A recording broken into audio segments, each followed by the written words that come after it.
अगर आपको 50 लोग को किया तो आपने 50 लोग के ऊपर 50 को किया तो वो 50 और आगे बढ़ाते बढ़ाते about then 1 lakh about then that गया है। अभी भी आपने देखा था कि थोड़ी देर पहले मेरे एक फ्रेंड का फ़ोन आया था, उनके पास तकरीबन 7,000 लोग हैं व्हाट्सएप के ऊपर। मतलब उनके पास इतना ग्रुप है। उन्होंने उनको भी भेजा और उन्होंने मुझसे बात की कि हमारा पठानवाड़ी एरिया लगता है, गोरेगांव ईस्ट डेंडोशी लगता है। मैं बोला आप लोग केवल 14 नंबर का बटन दबाए जो ब्रेड है, और उसके बाद अगर आपके पास पेटीएम का ऑप्शन है तो पेटीएम करें, नहीं तो नेक्स्ट डे आप 1 रुपया मेरे इस ऑफिशियल अकाउंट में जो इलेक्शन का अकाउंट है। तो मैम इससे ये रहेगा कि आपको ये चीज़ पता चलेगी कि आपका वोट यहाँ सिक्योर्ड है। मुझे ईवीएम के ऊपर कोई टेंशन लेना ही नहीं है।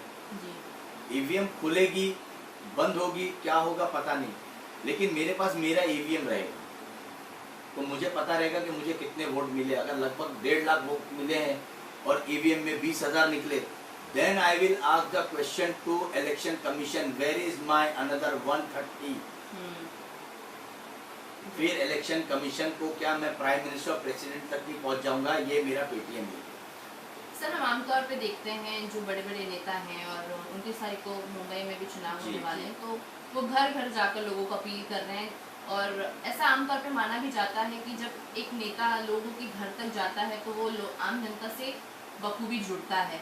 तो आपको नहीं लगता कहीं ना कहीं ये एक इम्पैक्ट हो सकता है? मैम देखिए, ये इम्पैक्ट नहीं है, ये ढकोसलेबाजी है। जी। ये जो चोचलापना इन लोग ने जो 70 साल से चलते आ रहा है ना, सब पार्टी एक मतलब एक हमाम में सब नंगे। पब्लिक को इन लोग बेवकूफ़ बना रहे और सिस्टम को इन लोग ने ना बहुत गंदा कर दिया। अब है ना, जैसे पुलिस डिपार्टमेंट में सिंघम आए थे ना, अब लोकसभा में भी मेरे ऐसा सिंघम ही चाहिए जो सर पे नींबू रख के सबको डंडे बजाए। क्योंकि हमारे जो एमएलए हैं, आपके मैनिफेस्टो में क्या होगा इस बार? क्या लोगों से आपकी अपील होगी? जो मैम मेरी क्या आपकी प्रचार की जो हर एक होता है तो वो क्या होगा? मैम मेरे मैनिफेस्टो में फ्रॉम लास्ट 15 ईयर्स एक ही चीज़ चल रही है कि जो बेरोजगार है यंग, जैसे आप लोग हैं, आप लोग के पास डिग्री है लेकिन नौकरियां नहीं। नौकरी क्यों नहीं है वो वजह कोई को नहीं पता, क्योंकि नौकरी देने के लिए लोग रिश्वत देते हैं तो नौकरी मिलती है, नहीं तो MBA LLBA करे हुए लड़के भी रिक्शा चलाते। और दूसरा, खेल आदि में जैसे स्पोर्ट्स में गरीब बच्चों को प्रोत्साहन नहीं मिलता है। अगर कोई हाई प्रोफाइल का बच्चा है क्रिकेट खेल रहा है तो उसको आगे करते हैं, रिक्शा वाले के बच्चों को पीछे करते हैं। आपने मेरा डायरेक्शन आपने समझ ही गया होगा, जैसे सचिन तेंदुलकर के बेटे को आगे कर दिया गया, एक रिक्शा वाले के लड़के को पीछे कर दिया गया क्रिकेट में। तो वैसे बच्चों को मैं आगे लेके जाना चाहता हूँ।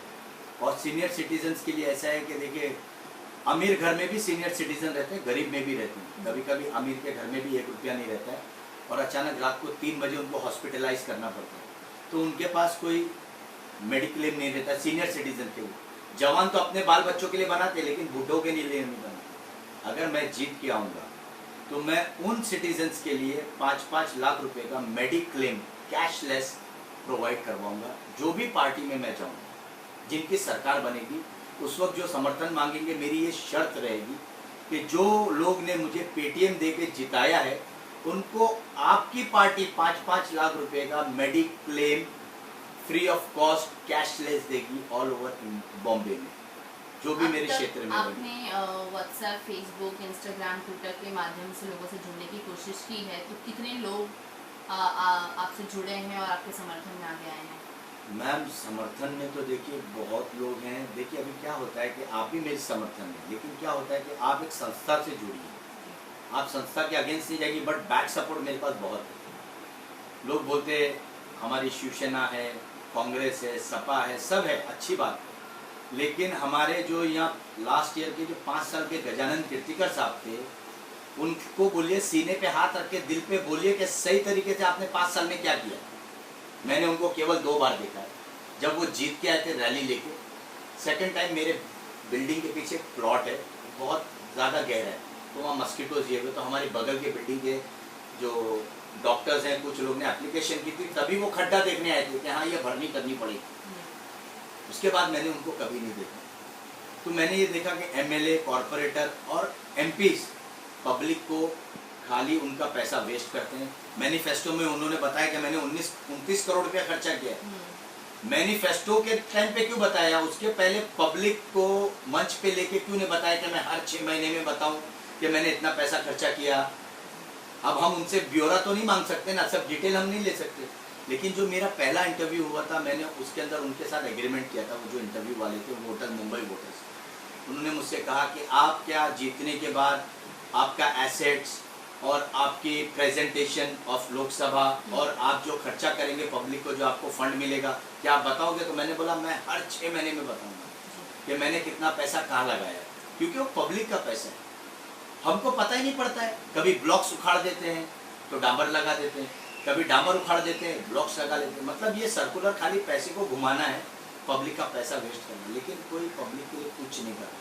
कितना कठिन होगा आपके लिए ये चुनाव लड़ना, क्योंकि आपने 2004 में भी लड़ा था, लेकिन इस बार आपने फिर से अपनी उम्मीदवारी पेश की है, तो कैसे आप इसको लड़ेंगे और कितना कठिन मानते हैं आप इस साल का चुनाव, क्योंकि ये चुनाव बड़ा अहम माना जा रहा है। मैम, आप भगवान में तो भरोसा रखती होंगी, जब आप सवेरे उठती हैं तो दिया बत्ती करती हैं, आप बोलती हैं कि मैं सही सलामत जाऊँ, सही सलामत, तो ईश्वर ही आपको सही सलामत लाता है और सही सलामत भेजता है।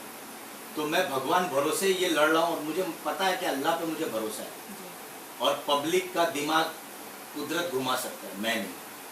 वही राजा बना सकते हैं, वही रंग पब्लिक करेगी, तो भगवान उनको इशारा देगा कि नहीं, इस लड़के को लाना है तुमने, तो मेरे को लेके आएंगे उन लोग, पब्लिक की इच्छा पर है। मैंने व्हाट्सएप के ऊपर अपनी जो ड्यूटी थी मैंने पूरी की, फेसबुक पे, इंस्टाग्राम पे सब किया मैंने, जो हिसाब से चल रहा है वो हिसाब से ही चल रहा है और मुझे कठिन कुछ नहीं लग रहा। मैं तो बहुत आराम से हूँ, लोगों के फ़ोन अच्छे रिस्पांस आ रहे हैं, बहुत बहुत दूर से आ रहे हैं, जो इंस्टाग्राम में जैसे कोई इलाहाबाद से है, यूपी से, एमपी से, केरला से लोग मुझे फ़ोन करके कॉन्ग्रेचुलेशंस कर रहे हैं कि आप व्हाट्सएप के ज़रिए, फेसबुक, इंस्टाग्राम के ज़रिए आप अपनी अपील कर रहे हैं। कुछ लोग तो मुझे से हरियाणा से बोलते हैं कि आप हमारे लिए एमएलए का इलेक्शन भी लड़ने आना, तो मैं बोला मैं यहाँ एमपी बन जाऊँगा तो एमएलए कैसे लड़ूंगा। तो ये सब चीज़ें मैम, ये सोशल मीडिया में मोदी जी ने बहुत अच्छा काम किया 5 साल में, सिर्फ एक, वो डिजिटल इंडिया। उस डिजिटल इंडिया का मैं प्रोवाइड बहुत अच्छी तरीके से कर रहा हूँ और मैं मोदी जी तक अपील पहुँचाना चाहता हूँ कि ईवीएम के साथ कोई भी छेड़खानी करे, कुछ भी करे, मुझे कोई फर्क नहीं पड़ता, मेरा ईवीएम मेरे हाथ में है। जो पब्लिक मुझे पैसा देगी, मुझे पेटीएम और मेरा अकाउंट बता देगा कि वो 1 रुपया, लेकिन लोगों का क्वेश्चन था कि ये आपके पास पैसे आएंगे, जैसे रिटर्निंग ऑफिसर ने कहा मुझे कि आफ्ताब मिस्टर गलांडे, उन्होंने कहा खुले अल्फाज में सब प्रत्याशियों के जो प्रतिनिधि थे उनके सामने कि तुम्ही अशा पैसे घेऊ शकत नाही। मैं बोला okay sir, I am not taking crores of rupees, I am just asking as a begging them कि request for the protection of their vote, please provide me 1 rupee in your Paytm, is that secure. तो बोले उससे क्या होगा? मैं बोला sir आपके यहाँ ईवीएम में वो वोट डालने आएंगे, उसके बाद वो 1 रुपया पेटीएम करेंगे, मेरे अकाउंट में डालेंगे, जो आपने अकाउंट खुलवाया है एज ए इलेक्शन कमीशन। तो जो भी पैसा जमा होगा मेरे पास, 1 लाख, 2 लाख, 10 लाख, जो भी होगा, वो सबकी डीडी बना के मैं रिस्पेक्टेबल हमारे जो कलेक्टर और रिटर्निंग ऑफिसर उनके हाथ में दूंगा और उनके जरिए या वो इलेक्शन कमीशन को दे देंगे जो उनके स्टाफ है, या फिर वो ऑर्फनेज या ब्लाइंड ट्रस्ट को दे देंगे। लेकिन ब्लाइंड ट्रस्ट और ऑर्फनेज को देने के बाद जो भी 1-1 रुपया दिए रहेंगे, उन सबको उनकी